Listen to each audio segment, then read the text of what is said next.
الحمد لله نحمده ونستعينه ونستغفره ونؤمن به ونتوكل عليه ونعوذ بالله من شرور أنفسنا ومن سيئات أعمالنا من يهده الله فلا مضل له ومن يضلله فلا هادي له ونشهد أن لا إله إلا الله وحده لا شريك له ونشهد أن سيدنا وحبيبنا ومولانا محمدا عبده ورسوله أعوذ بالله من الشيطان الرجيم بسم الله الرحمن الرحيم يا أيها الرسل كلوا من الطيبات واعملوا صالحا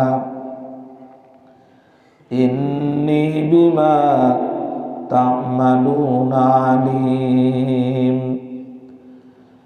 عن أبي بكر رضي الله عنه قال قال رسول الله صلى الله عليه وسلم لا يدخل الجنة جسد غذي بالحرام أو كما قال عليه الصلاة والسلام صدق الله العظيم وصدق رسوله النبي الكريم ونحن على ذلك لمن الشاهدين والشاكرين والحمد لله رب العالمين الحمد لله আল্লাহ রব্বুল ইজ্জাতুল জালালের দরবারে অসংখ্য অগণিত শুকরিয়া জানাই, যিনি আমাকে এবং আমাদের সকলকে মহব্বত করে ভালোবেসে তার ঘরে আসার তৌফিক দান করেছেন। এজন্য শুকরিয়া আদায় করি, বলি আলহামদুলিল্লাহ। দুনিয়াদার মানুষ দুনিয়া পেলে আনন্দিত হয়, দুনিয়ার আলোচনা শুনলেও আনন্দিত হয়। দুনিয়াদার মানুষ দুনিয়ার দ্বারা প্রভাবিত হয়। দুনিয়া নিয়ে যারা ভাবেন, তাদের জীবনের খুশি অখুশি, ভালো মন্দ সব কিছু দুনিয়া পাওয়া না পাওয়ার উপরে নির্ভর করে। দিনদার মানুষ যারা, দিন নিয়ে যারা ভাবেন, পরকাল নিয়ে ভাবেন, জান্নাত জাহান্নামের চিন্তা যারা মাথায় লালন করেন, জান্নাত জাহান্নামের আলোচনা শুনলে, পরকালীন জীবনের আলোচনা শুনলে, পরকালীন জীবনে জাহান্নাম থেকে বেঁচে জান্নাতে যাওয়ার আলোচনা শুনলে, দিনদার মানুষ যারা, তারা আনন্দিত হন। পরকালীন জীবনে মুক্তির জন্য দুনিয়ার জীবনে অনেক কঠিন পরিস্থিতিও মেনে নিতে তাদের কষ্ট হয় না, যারা দিনদার হন। আল্লাহ তাআলার মেহেরবানি যে আল্লাহ তাআলা আমাদেরকে দিনদারির লাইনে অনেকের তুলনায় আল্লাহ তাআলা অনেক ভালো জায়গায় আমাদেরকে রেখেছেন। এজন্য শুকরিয়া আদায় করি আলহামদুলিল্লাহ। গত সপ্তাহে হারাম থেকে বেঁচে থাকা, হারাম গ্রহণ না করা, এবং হারাম গ্রহণ করলে ক্ষতির পরিমাণ কতটুকু হতে পারে, কি পরিমাণ ক্ষতি আমার আপনার হওয়ার সম্ভাবনা আছে, সে বিষয়ে মোটামুটি গত সপ্তাহে কোরআন এবং হাদিস থেকে আমরা ধারণা পেয়েছিলাম। সব থেকে বড় ক্ষতি হলো যে জাহান্নাম দ্বারা যে দেহ, মানে হারাম দ্বারা যে দেহ লালিত পালিত হয়, গঠিত হয়, নবীজি হাদিসের মধ্যে স্পষ্টভাবে, মানে এটা এত খারাপ, এটা বোঝানোর জন্য নবীজি বলেছেন ওই দেহ জান্নাতে প্রবেশ করবে না যে দেহেও লালিত পালিত হয়েছে, যে দেহটা গঠিত হয়েছে বিল হারাম, হারামের দ্বারা। কত বড় মানে ভয়াবহ একটা কথা, জাসাদুন গুজিয়া বিল হারাম, দেহের ভিতরে যদি হারাম ঢোকে তো এই দেহ আর জান্নাতে যাবে না। এটা কিন্তু কোনো মসজিদের ইমামের বানানো কথা না, অথবা কোনো বড় আলেম বলেছেন, ব্যাপারটা এমনও না, বরং স্বয়ং আল্লাহ তাআলা তার রাসূলকে দিয়ে আমাদেরকে শোনাচ্ছেন যে হারাম দ্বারা লালিত পালিত দেহ, বডি, শরীর জান্নাতে প্রবেশ করবে না। হারাম থেকে দূরে থাকার জন্য এই এক হাদিস তো যথেষ্ট।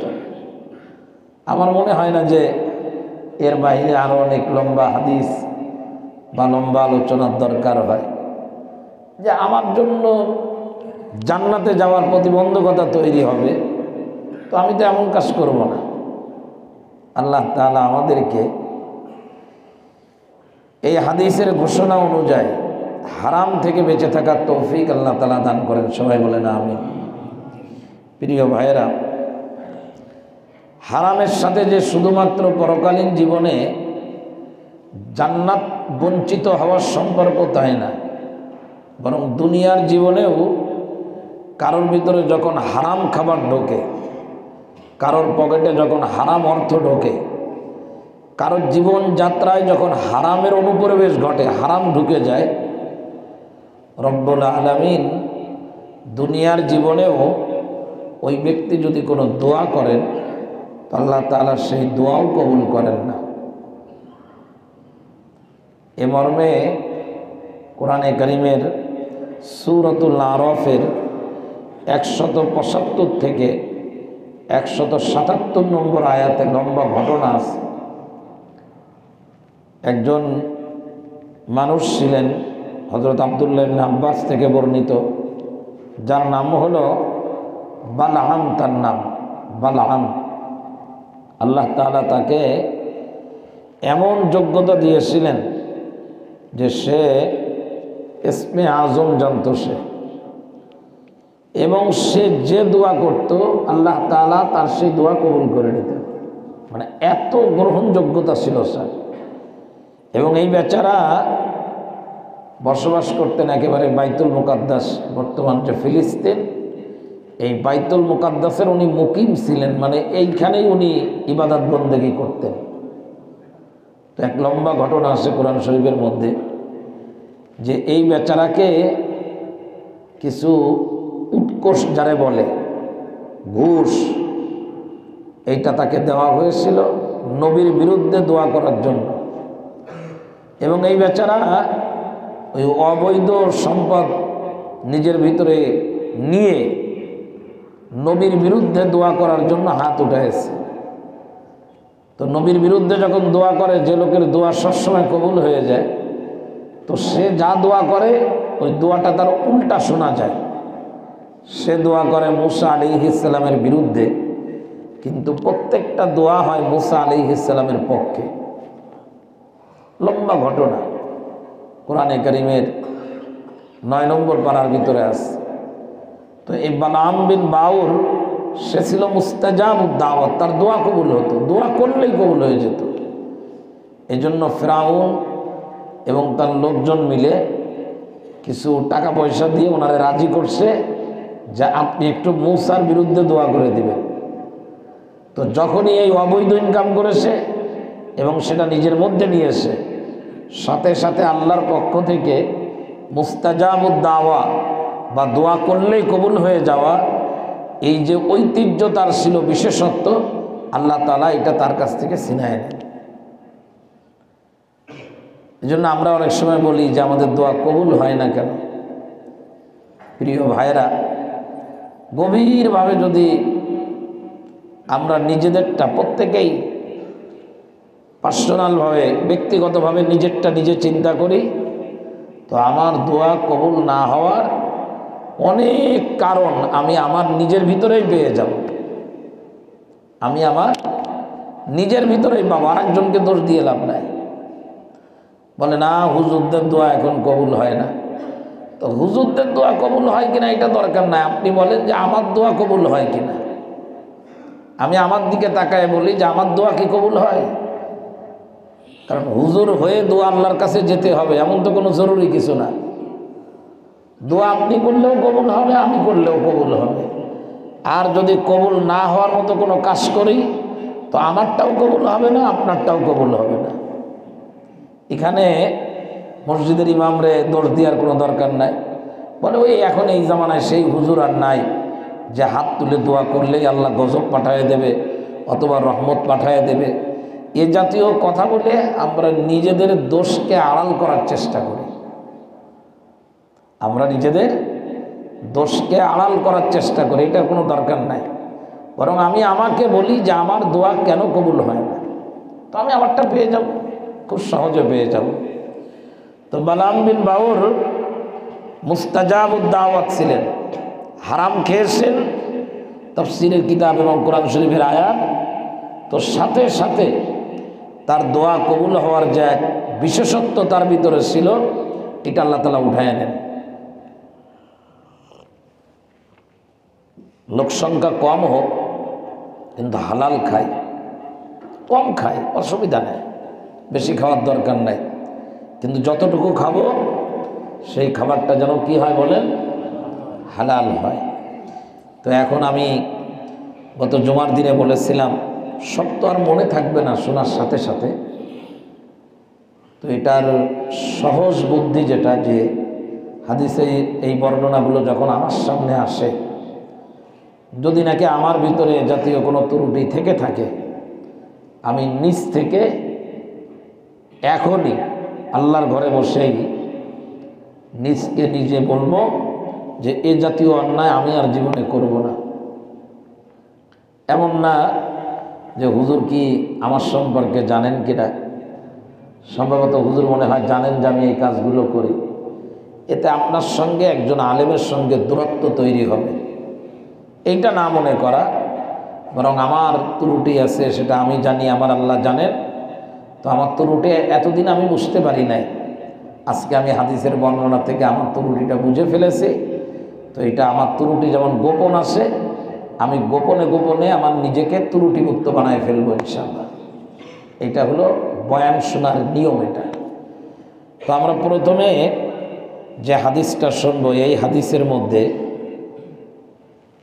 আল্লাহু আকবার 5টা হারাম ইনকামের কথা আছে।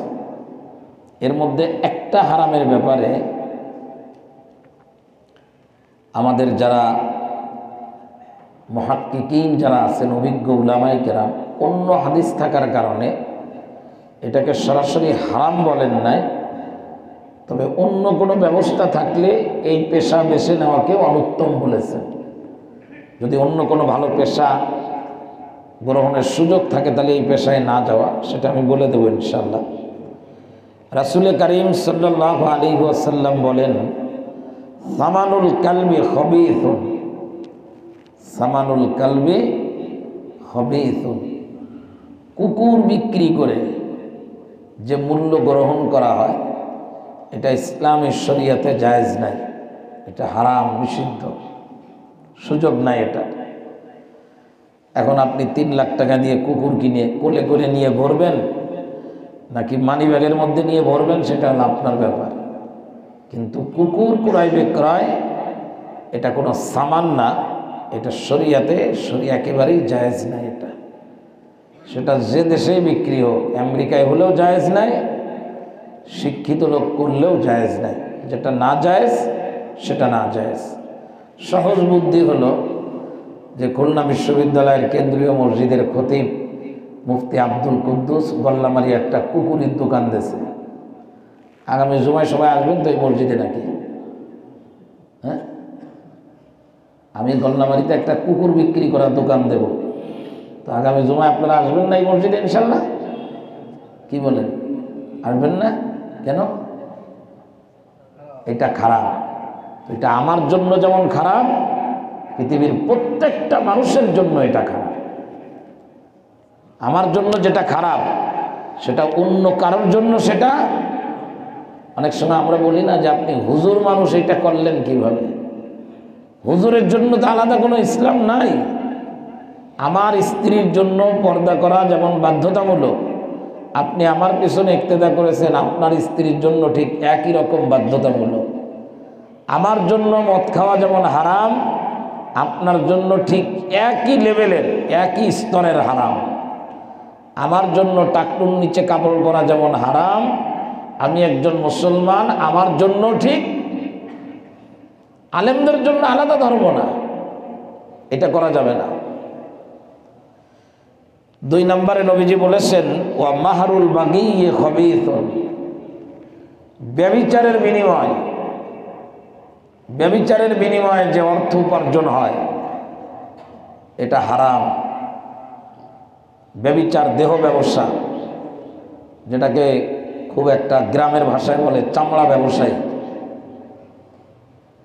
ব্যভিচারের মাধ্যমে যে অর্থ সম্পদ উপার্জন হয় এটা শরীয়তের দৃষ্টিতে একেবারেই নিখুঁত হারাম। এটা কোনো এক জায়গায় এক মসজিদে মাহফিলে গেলাম, বলে আমাদের এই মসজিদ এক মহিলা একাই করে দিয়েছে।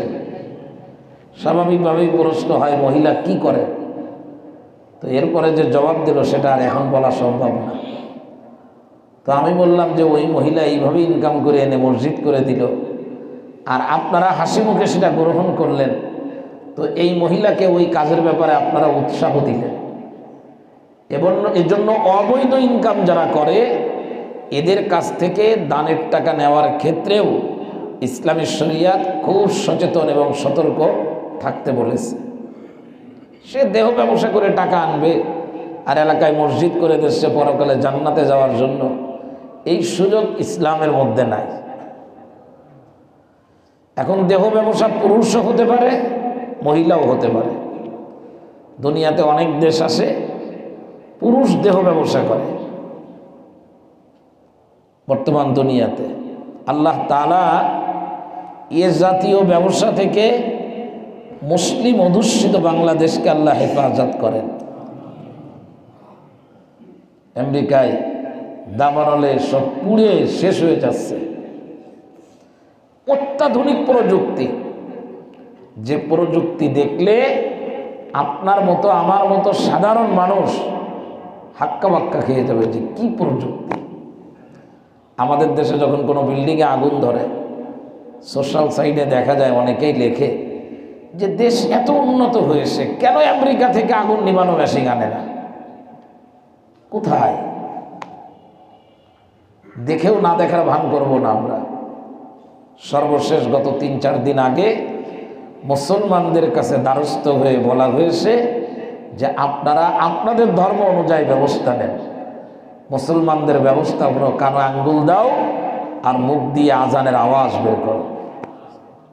সারিবদ্ধভাবে দাঁড়িয়ে দাও দাও করে আগুন জ্বলতেছে, আগুনের মোড় পরিবর্তন করার জন্য আজান দেওয়া হচ্ছে। কথা বুঝে আসে নাই মনে হয়? হ্যাঁ, আপনি জানেন এই ক্যালিফোর্নিয়া সম্পর্কে, আপনারা তো সবাই শিক্ষিত। এইখানে মনে হয় আমিই শুধু অশিক্ষিত এই সব ব্যাপারে। একটু নাড়াচাড়া দিয়ে দেখবেন, এ শহর এমন এক শহর যেখানে দেহ ব্যবসাকে সব থেকে লেটেস্ট এবং দামি ব্যবসা হিসাবে দেখানো হয়। এমনি হয় না। আল্লাহ তাআলা বলেছেন যখন কোথাও ব্যভিচারকে যখন কোথাও আনুষ্ঠানিকতা দেওয়া হয়, ভালো করে বুঝে রাখেন, একটা হলো চুরি করে ফাঁকে ফোঁকে কেউ কারো চোখ ফাঁকি দিয়ে ব্যভিচার করে, এটা এক জিনিস। আরেকটা হলো আনুষ্ঠানিকভাবে আয়োজন করে ব্যানার টাঙায় মিছিল সহকারে ব্যভিচারের জন্য যখন আয়োজন করা হয়, আমার আল্লাহ বলেন ফাকুল্লান আখাযনা বিযামবিহি, তখন আমি আল্লাহ এই অপরাধের কারণে তাদেরকে জলোচ্ছ্বাস, আগুন, বিকট আওয়াজ আর পাথরের মতো ঝড় বৃষ্টি দিয়ে আল্লাহ তাআলা তাদেরকে ধ্বংস করে দেয়।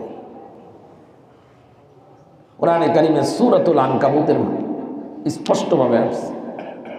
আমি জানি না কে কি ব্যাখ্যা দেবে, আমার আর কোনো ব্যাখ্যার দরকার নাই, সূরাতুল আনকাবুত আমার ব্যাখ্যা দিয়ে দিয়েছে। প্রিয় ভাইরা, সব ধ্বংস, একেবারে ধ্বংসলীলায় পরিণত হয়ে গেছে। ব্যভিচার থেকে নিজেদেরকে রক্ষা করতে হবে। এটার আনুষ্ঠানিকতা দেওয়ার যারা চেষ্টা করেন, এর থেকে যেন তারা ফাতাবিরু ইয়া উলিল আবসার শিক্ষা গ্রহণ করে। কোথায় সুপ্রিম পাওয়ার, কোথায় শক্তি? একদিকে দাউ দাউ করে আগুন জ্বলতেছে, আর একদিকে প্রচন্ড ঠান্ডার কারণে অর্ধেকের বেশি আমেরিকা একেবারে শিলার মধ্যে হারিয়ে যাচ্ছে। একদিকে আগুন আর একদিকে ঠান্ডা, বলে আগুন লাগানো লাগতেছে না, প্রচন্ড রকম ঘূর্ণি বাতাসের কারণে আগুনের এক একটা বড় বড় আঙ্গার দলা এগুলো উড়ে উড়ে এক জায়গা থেকে আরেক জায়গায় চলে যাচ্ছে। প্রিয় ভাইরা, ব্যভিচারের রাস্তাকে বন্ধ করা দরকার। আমার মেয়ে, আমার স্ত্রী, আমার সমাজে কেউ যেন এ জাতীয় কোনো অপরাধের সঙ্গে জড়িত হতে না পারে। আমাদের সচেতন হওয়া দরকার। আপনি বলবেন হুজুর আমি তো ভালো, আমি তো ভালো বললে হবে না। ওই যে একটা হাদিস আপনাদেরকে শোনাইছিলাম, মনে আছে? মনে হয় সে হাদিস তো মনে থাকার কথা, বুখারী মুসলিম শরীফের হাদিস। একদল মানুষ দুই দলে বিভক্ত হয়ে পানিতে ভাসমান এক যানবাহনের নিচতলায় এবং উপরের তলায় উঠেছিল। বুখারীর হাদিসে নবীজি বুঝাইছেন, নিচতলায় যারা সিট পেয়েছে এদের নিচতলায় কোনো পানির ব্যবস্থা ছিল না, এদের পানির প্রয়োজন পুরা করার জন্য উপরে যাওয়া লাগতো। এদেরও কষ্ট হতো, আর এরা উপরে গেলে উপরওয়ালাদেরও কষ্ট হতো। বুখারী শরীফের হাদিস নবীজি কত চমৎকারভাবে বুঝাইছেন। নবীজি বলেন, এখন নিচতলার বাসিন্দাদের মধ্যে এক মাথা মোটার আমদানি হয়েছে। এই মাথা মোটা নিচতলার লোকজনরে বলল, কষ্ট করে উপরে পানি আনতে যায়। আমি গভীরভাবে গবেষণা করে দেখলাম যে উপরের পানি তো নিচ থেকেই উপরে যায়, তো আমরা নিচের পানি উপরে যে আনবো কেন? আমরা বরং আমাদের এই ভাসমান যানবাহনের নিচের একটা পাটাতন, একটা কাঠ আমরা খুলে ফেলি, তাহলে নিচ থেকে এমনি আমাদের পানির ব্যবস্থা হয়ে যাবে। এ জাতীয় মাথা মোটা বহুত আছে, যারা মাথা মোটাকে নিজেকে মনে করে যে আমি অনেক বেশি বুদ্ধিমান, কিন্তু আসলে একদম বুদ্ধিমান না। আমার আল্লাহর সামনে পৃথিবীর সব থেকে বড় যে বুদ্ধিমান, তার বুদ্ধি হলো কামাসালিল আনকাবুত, মাকড়সার জালের মতো। ও সব বুদ্ধি করে একটা জায়গায় যায়, আর আমার আল্লাহ ওরে গাল ধরে আবার ওপেন জায়গায়, মূল জায়গায় ফেরাই দেয়। আল্লাহর নবী বলেন, কোরআন হাতে নিয়ে নিচতলাদের ভিতর থেকে একজন ওই যানবাহনের নিচের কাঠ কাটা শুরু করে দিল। নবীজি বলেন, ওগো আমার সাহাবীরা বলো তো তখন উপরওয়ালাদের দায়িত্ব কি? আমরা বলবো হুজুর আমরা উপরে আছি, ওরা নিচতলায় যা করে করুক। আল্লাহর নবী বলেন, উপরের মানুষগুলো যদি নিচতলায় চলে আসে আর ভাসমান যানবাহনটা যদি ছিদ্র করতে তাদের মানা করে, তোমরা শুনে রাখো, উপরের মানুষগুলো বেঁচে যাবে, নিচের মানুষগুলো বেঁচে যাবে, নিরাপত্তা পেয়ে যাবে। আর যদি তারা নিষেধ না করে, নিচের মানুষগুলি যদি ভাসমান যানবাহনটার নিচ থেকে ছিদ্র করে, ওখান থেকে যখন পানি ঢুকবে, শুধু যে নিচের মানুষ ডুবে যাবে তাই না, নিচের মানুষগুলোর সঙ্গে উপরের মানুষগুলো ডুবে যাবে। বন্ধ করে দেওয়া। অনেক সময় কষ্টের চোটে কান্না আসে। নামাজি মানুষ, দিনদার মানুষ, আল্লাহওয়ালা হিসাবে জানি, শ্রদ্ধার নজরে দেখি, সম্মানের নজরে দেখি, এ জাতীয় মানুষও অনেক সময় চোখের সামনে গুনার কাজগুলোকে এত বেশি আগ্রহের সাথে করে, কেমন জানি মনে হয় যে এই লোকটার চতুর্দিক থেকে যত ধরনের হিদায়াতের রাস্তা ছিল সব মনে হয় বন্ধ হয়ে গেছে। এত আগ্রহ তো ভালো না।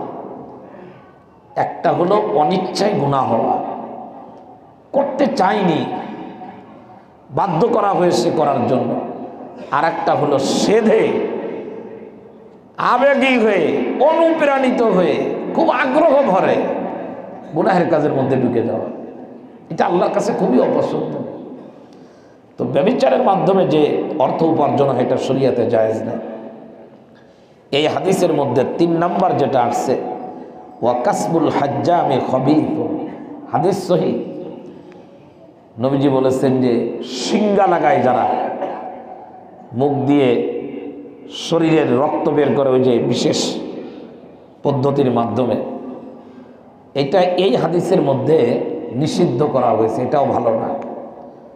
তবে রাসূল করিম সাল্লাল্লাহু আলাইহি ওয়াসাল্লামকে শিঙ্গা লাগাইছিল একজন, নবীজি তাকে কিছু পারিশ্রমিক দিয়েছিলেন, এ মর্মে একটা হাদিস আছে।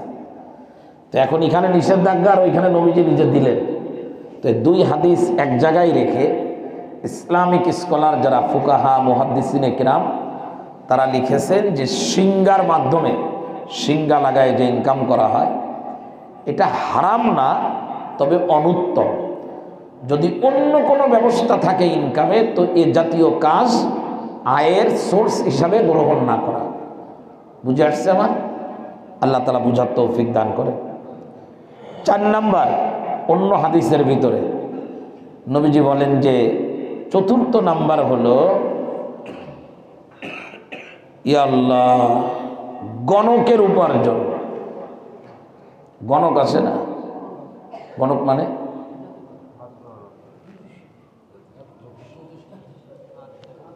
আপনি আগামী মাসে 3টা মার্সিডিজ গাড়ি কিনবেন, ওর আব্বা দিয়ে যাবে, তাই না? আগামীর কথা বলার ক্ষমতা দুনিয়ায় কারোর আছে? তা আমি কিভাবে বলি? এ তো সুযোগই নাই। আগামীর কথা বলার মানেই হলো মালিকের সঙ্গে নিজেরে একাকার করা। কাহেন যারা, গণক যারা, এ কাজ করে যারা ইনকাম করেন, ইসলামের শরীয়তে যে ইনকাম কি নাই, শরীয়তে জায়েজ নাই। আমার দুনিয়াতে যত কাজ আছে মানুষ করেন ইনকামের জন্য, আমার কাছে মনে হয় সব থেকে বিনা পুঁজি শতভাগ লাভের ব্যবসা হলো গণকের ব্যবসা। কিচ্ছু করা লাগবে না, শুধু সবার ব্যাপারে ভালো রেজাল্ট দিতে হবে। যে আমি দেখলাম তুমি ঢাকায় যাচ্ছ কিন্তু অ্যাক্সিডেন্ট হয় নাই, তুমি গাড়ির তলে পড়ছো, গাড়ি ভেঙে গেছে, তুমি বের হয়ে গেছো। আর এ জাতীয় কথা বললেই লোকজন 1000 টাকা 500 টাকা নোট বের করে দেয়। এর জন্য রাজধানী ঢাকাতে গণকের অভাব নাই, একদম অভাব নাই। দাঁড়ায় থাকলেও একটা লোককে বলে আপনি যেভাবে দাঁড়ায় আসছেন তাতে আমি আমার অভিজ্ঞতা দিয়ে বলি আপনি গুলশানে 3 কাঠা জায়গার মালিক হবেন। ও আস্তে করে বের করে 500 টাকা দিয়ে দেয়। এই বেচারা কষ্ট করে দাঁড়াইছে। কিছু ভাইজানেরা আছে আংটির রাজত্বে বসবাস করেন। আমারও একটা আংটি আছে, আজকে অবশ্যই খুলে আসছে। আঙ্গুল 10টা আংটি, মনে করেন গোটা 20 আংটি হবে।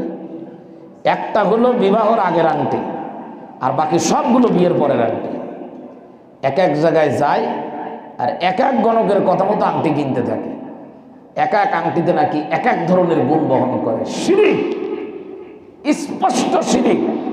আংটির যদি কোনো ক্ষমতা আসে, এটা মনে করা হয় আমার ইমানের মধ্যে শিরিকের গুনাহ ঢুকে গেল। বুঝাইতে পারি নাই মনে হয়। সহজ কথা হলো, আপনি ভদ্রলোক রাস্তার পাশে বসে আংটি বিক্রি করেন মাইক নিয়ে, আপনি আমার হাতে আংটি লাগাই দিয়ে রাজকে আমার পোলাটের মালিক বানায় দিলেন, তো এই আংটি আপনি এতদিন বহন করে আপনি রাস্তায় বসে আছেন কেন? এতটুকু বুদ্ধি যদি আমার মাথায় না থাকে। গাড়ির ভিতরে দাঁতের ঔষধ বিক্রি করে, আগে ওর দাঁতের দিকে তাকাবেন কি অবস্থা। ওর দাঁতের দিকে তাকাইলে উজু নষ্ট হয়ে যাবে এমন অবস্থা। সে ওয়াজ দিচ্ছে যে এগুলা কিনলে আপনার দাঁত সব ভালো হয়ে যাবে। এ জাতীয় ধোঁকাবাজদের কাছ থেকে নিজেরে নিরাপদ দূরত্বে থাকা, এটাও একটা ইমানের দাবি। একেবারে দেখলেই লাভ দিয়ে না পড়া। গণকের ইনকাম শরীয়তে জায়েজ নাই, বুখারী শরীফের হাদিস। এখানে একটা ছোট্ট ঘটনা হাদিসের ভিতরে আসছে। হযরত আবু বকর সিদ্দিক রাদিয়াল্লাহু তাআলা আনহুর একজন গোলাম ছিল। তো এই গোলাম এর কাজ ছিল, আবু বকর সিদ্দিক রাদিয়াল্লাহু তাআলা একে দায়িত্ব দিয়েছিলেন যে তুমি ট্যাক্স আদায় করবা, তোমার কাজ। তো একদিন হঠাৎ করে এই গোলাম আবু বকরকে একটা খাবার দিয়েছেন। হযরত আবু বকর সে খাবার খেয়েও ফেলছেন। তো খাওয়ার পরে খাবারের গুণগত মান অথবা যে কোনো কারণে আবু বকর বলতেছে খাবারটা তো খুবই একেবারে বেমেসাল খাবার, খুবই মজাদার, এটা কোথা থেকে কিভাবে নিয়ে আসলে তুমি? তুমি তো ট্যাক্স আদায় করো, এটা পেলে কোথায়? তো বলে যে আমি ইসলাম ধর্ম গ্রহণ করার আগে গণকের কাজ করতাম। তো একজনের এরকম গণকের কাজ করেছিলাম একজনের সঙ্গে। ওই সময় সে আমার ওই পারিশ্রমিকটা দিয়েছিল না। তো অনেক দিন পরে তার সাথে আমার দেখা, তো সেই পাওনাটা দেশে আমার বিনা পুঁজির পাওনা, সেই পাওনা টাকার খাবার এটা।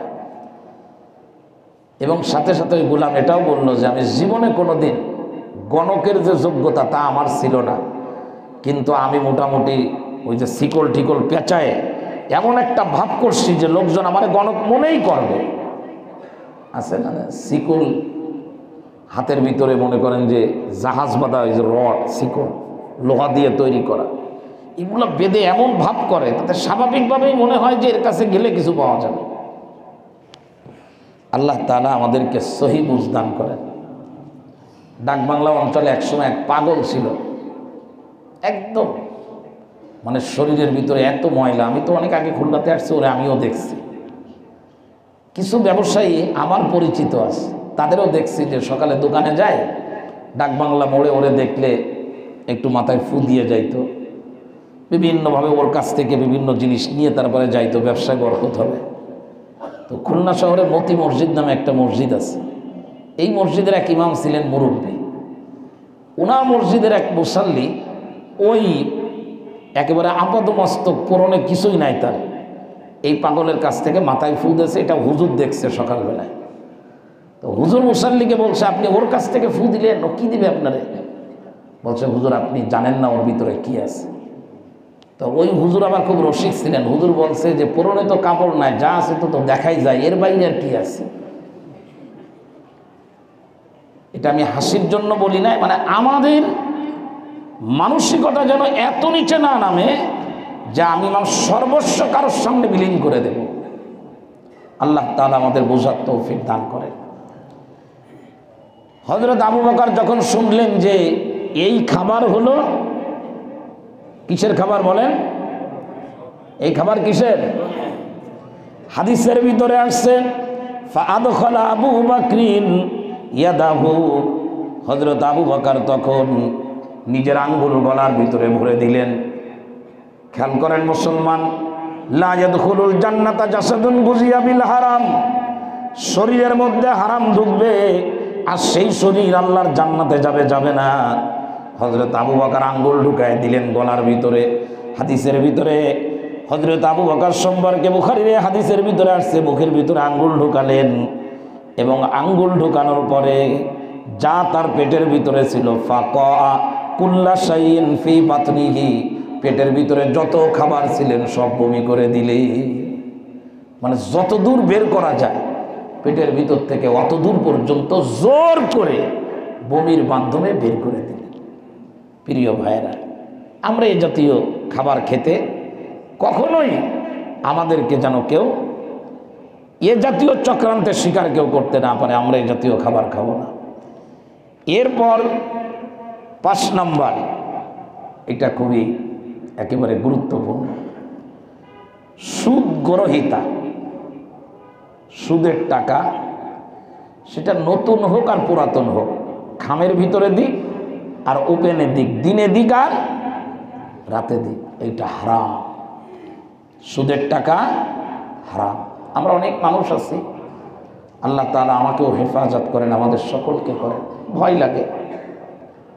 নবীজি বলেছেন শেষ জামানা এমন হবে মানুষ সুদ খাবে না, কিন্তু মানুষের অর্থের ভিতরে সুদের ধোঁয়া, সুদের ধোঁয়া। ওই যে শীতের মৌসুমে মা চাচিরা ভাত রান্না করলে যখন ভাতগুলা প্লেটে খুলে দেয় এক ধরনের বুলতে থাকে না, তো নবীজি বলেন শেষ জামানায় সুদের এত ব্যাপকতা লাভ করবে, এত বিস্তৃতি লাভ করবে সুদ, যে মানুষ চেষ্টা করবে নিজের সুদ থেকে দূরে রাখার, কিন্তু সুদের বুল মানুষের অর্থের ভিতরে ঢুকে যাবে। নামে বেনামে বিভিন্নভাবে মানুষ সুদের কারবার করবে। প্রিয় ভাইরা, সুদ যে কত খারাপ এ কথা নবীজি বোঝাতে যে এমন এক বর্ণনা দিয়েছেন রীতিমতো গায়ের পশম দাঁড়ানোর মতো। নবীজি বলেছেন, নিজের সুদের গুনাহ হলো 70-এর অধিক, সর্বনিম্ন যে গুনাহ সেইটা হলো কোনো বিপদগামী, কোনো লাইনচ্যুত, কোনো খারাপ মানুষ যদি নিজের মায়ের সঙ্গে ব্যভিচারে লিপ্ত হয়, তো যে পরিমাণ গুনাহ হয় না, যে মানের গুনাহ হয়, সুদের অনেক গুনাহ রয়েছে, তার মধ্যে সর্বনিম্ন গুনাহটা হলো ওই পর্যায়ে। আল্লাহ তাআলা আমাদের বোঝার তৌফিক দান করেন। আমরা অনেক সময় বুঝে না বুঝে বিভিন্ন নামে বেনামে আমরা সুদের কারবার করি। অনেক মানুষ আসেন অসহায় হয়ে পড়েন, আমাদের কাছে কিছু সহায়তার জন্য আসেন। আমার যদি সুযোগ থাকে আমি তাকে কিছু অর্থনৈতিক সহায়তা করব, তো সেটা কেবলমাত্র ইবতিগা ওয়াজহিল্লাহ, আমি আল্লাহর জন্য দিব। এখানে যে পদ্ধতিগুলো, কিছু মানুষ তো সরাসরি বলে ফেলে শতকরা আমাকে 25 টাকা দিতে হবে, এবং এটাকে আমাদের সমাজে সুদ মনে করা হয়। কিন্তু এর সুদ এটা সরাসরি হয় না। ভাই আমি আপনাকে 1 লাখ দিচ্ছি, আপনার দরকার, আপনি তো জানেন আমি কিন্তু সুদের কারবার করি না, তো আপনি তো বোঝেন 1 লাখ টাকা আপনার কাছে ফেলায় রাখবো, আপনি যেটা ভালো মনে করেন। এইটা হলো আরো 2 নম্বর সুদ। এর মানেই হলো যে আপনি আমার কিছু দিয়ে যান। আর যে লোক নেয় উনিও বলেন যে আমি 5 ওয়াক্ত নামাজি, ভাই বিপদে পড়ছে কিন্তু সুদের কারবার করব না, তো 1 লক্ষ টাকা নিয়ে গেছে, 1 লক্ষ টাকা ফেরত দেওয়ার আগে একদিন এসে বলতেছে, ভাই আমার কাছে 25,000 টাকা আসছিল, আপনি রেখে দেন, আপনার 1 লাখ পরে দিবেন। অথবা একটা জামার পিস কিনে দিল, অথবা মনে করেন যে আমার খুব অনেক কিছু আছে, তো আমি তাকে একটা হাদিয়া দিয়ে দিলাম।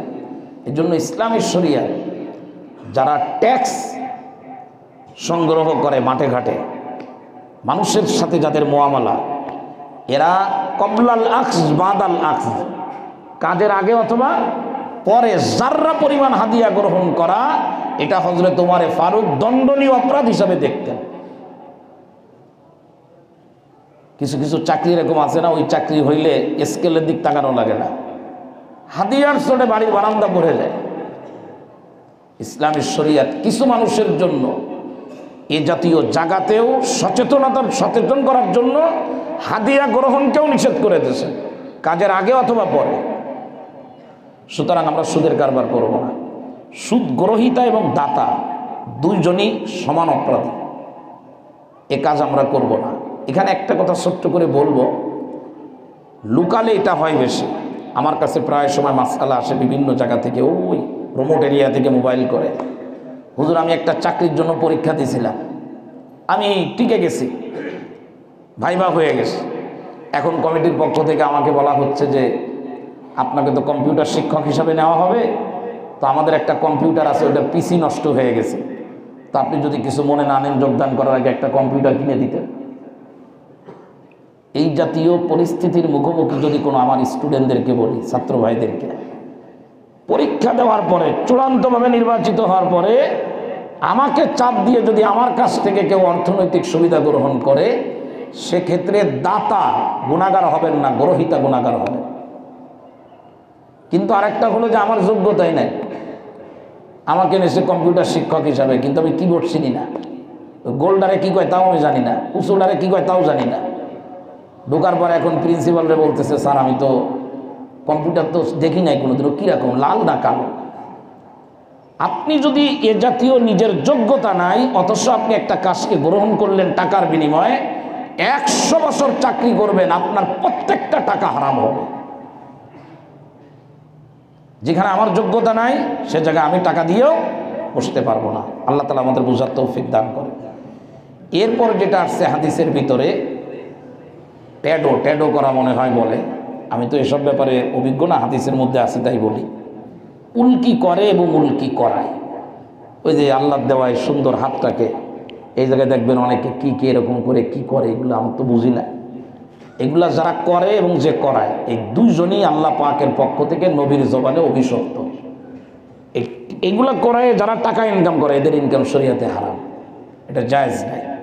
এই যে এগুলো করে কানের মধ্যে করে বিভিন্ন জায়গায়, এগুলাকে শরীয়তে জায়েজ নাই, হাদিসের ভিতরে আসছে। এরপরে রাসূল কারীম সাল্লাল্লাহু আলাইহি ওয়াসাল্লাম যেটা বলেছেন সেটা তো আরও ভয়াবহ। এটাকে আমরা অনেকে মানতে চাই না, কিন্তু মানার মধ্যেই সফলতা। আল্লাহ তাআলা আমাদের মানার তৌফিক দান করেন। সেটা হলো কোনো প্রাণীর ছবি আঁকা। রাসূল কারীম সাল্লাল্লাহু আলাইহি ওয়াসাল্লাম অভিশপ্ত করে বলেছেন, অভিশাপ দিয়েছেন। এই জন্য এক্ষেত্রে আমাদের সচেতন হওয়া দরকার। আমি আমার নিজেরে কতটা দূরে রাখতে পারবো, আল্লাহ তাআলা আমাকে কতটা দূরে থাকার তৌফিক দিবেন, এজন্য আল্লাহর কাছে দোয়াও করা দরকার। কারণ দিন দিন কিয়ামতের আগে পরিস্থিতি এমন হয়ে যাচ্ছে, যে কাজ জীবনে কোনোদিন করি নাই তাও মানুষের করতে বাধ্য করা হয়, এমন অনেক পরিস্থিতির মুখোমুখি আমরা হয়ে যাই। এই জন্য বিশৃঙ্খলা করব না, তবে আমি সেই কাজের প্রতি খুব একটা আগ্রহী হয়ে কাজও করব না, বরং আল্লাহর কাছে দোয়া করা, আল্লাহুম্মা আরহামনা বিতরকিল মাআসি। এই দোয়াটা খুব হৃদয় দিয়ে এই দোয়াটা আমাদের এখন করা দরকার, যে হ্যাঁ আল্লাহ তুমি আমার উপরে রহম করো, গুনাহ থেকে আমাকে দূরে থাকার তৌফিক দান করো। কত গুনাহ যে মানুষ করে, আমার শুধু ভয় হয় হুট করে দেখা গেল মৃত্যু হয়ে গেল, ওই অবস্থায় যদি আমি গুনার ভিতরে থাকি। মুসলিম শরীফের হাদিস, ইউবাসু কুল্লু আমদিন আলা মা মাতা আলাইহি। বান্দা যে অবস্থায় মারা যাবে ওই অবস্থায় তাকে কিয়ামতের ময়দানে উঠানো হবে। আমি যদি গুনার ভিতরে থাকা অবস্থায় মারা যায়, আর কিয়ামতের ময়দানে জীবনের শেষ কাজটা যদি গুনাহ হয়, ওই অবস্থায় যদি আমারে উঠানো হয়, জাহান্নাম গর্জন দিতে থাকবে আমার মতো লোককে ধরার জন্য। আমি যেতে চাবো না জাহান্নামে, তাড়িয়ে আমাকে জাহান্নামের দিকে নেওয়া হবে। সুতরাং আপনাদের কাছে আমার হৃদয় নিংড়ানো দাবি থাকবে, আমরা সেধে কেউ এ জাতীয় গুনার ভিতরে আমরা যাব না। এটা এখন ব্যাপক হয়ে গেছে, আল্লাহ তাআলা এর থেকে আমাদেরকে হেফাজত করেন। সর্বশেষ হাদিসের ভিতরে যে গুনাহের কথা আসছে ইনকামের, সেটা হলো গায়িকা ক্রয় বিক্রয় করা।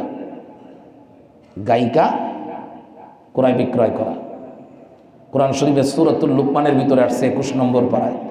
নবীজির কথার ভিতরে যে আকর্ষণ ছিল, তো এক কাফের এই নবীজির বিপক্ষে দাঁড় করানোর জন্য সিরিয়াতে যে সে গায়িকা কিনে নিয়ে আসছে মক্কায়, যে রসুল কথা বলবে আর এদিকে গান লাগাই দেব। আল্লাহ তাআলা কোরআন শরীফের আয়াত নাজিল করে দিয়েছেন তার ব্যাপারে, নজর বিন হারিস তার নাম, লম্বা ঘটনা। এরপরে নবীজি বলেছেন, ওয়ালা তুআল্লিমুহুন্না, খবরদার গায়ক গায়িকা বিক্রি করবা না, আর কেউ কাউরে গান শেখাবা না, এগুলো শিখাইতে যাবা না, এই অবৈধ খারাপ জিনিস রাসূল কারীম সাল্লাল্লাহু আলাইহি ওয়াসাল্লাম নিষেধ করেছেন। সুতরাং এই যে হারামের লিস্ট বললাম 7টা, এই ইনকামগুলো আমি আশা করি যে আপনাদের কেউই এর সাথে জড়িত না, কিন্তু আমি বলবো যেটা দাওয়াতের নিয়াতে আমরা মানুষকে বলবো। আজকে গুনার সয়লাভ হয়ে গেছে। আপনি ধরে নেন যদি আমেরিকার মতো এখন বাংলাদেশে দাবানল লাগে, ওরা তো চেষ্টা করতেছে আগুন নিভানোর, আমাদের সুন্দরবনে যাওয়া ছাড়া কোনো উপায় নাই, হয় সাগরে পানিতে নামা লাগবে আমাদের, তাও আমাদের রাস্তা থাকবে না। এই জন্য আল্লাহ তাআলা যেখানে এই গুনার সয়লাভ হয়, আল্লাহ সেখানে দাবানল পাঠান, ঝড় পাঠান, বৃষ্টি পাঠান, এরপরে জলোচ্ছ্বাস পাঠায় দেন। এগুলো হাদিসের মধ্যে আসছে, কোরআনের আয়াতের ভিতরেও আসছে, ফারসালনা আলাইহিমুত তুফান। সুতরাং আমরা কোনো গুনার কাজের ভিতরে যাব না। আল্লাহ আমাদেরকে বানিয়েছেন, ওই হাদিস আমি গলার মালা বানায় নিয়ে যাই, হাত্তা তাস্তাকমিলা রিজকা। নবীজি বলেছেন, অতদিন তোমার মৃত্যু হবে না যতদিন তুমি তোমার রিজিক খেয়ে শেষ না করবা, আর অতদিন তোমার রিজিক শেষ হবে না যতদিন তোমার মৃত্যু না হবে। সুতরাং আমাকে আল্লাহ না খাওয়াই রাখবেন না, আমরা হালাল পলিসি অ্যাপ্লাই করবো তো ইনশাআল্লাহ। আল্লাহ তাআলা আমাদের সকলকে তৌফিক দান করেন।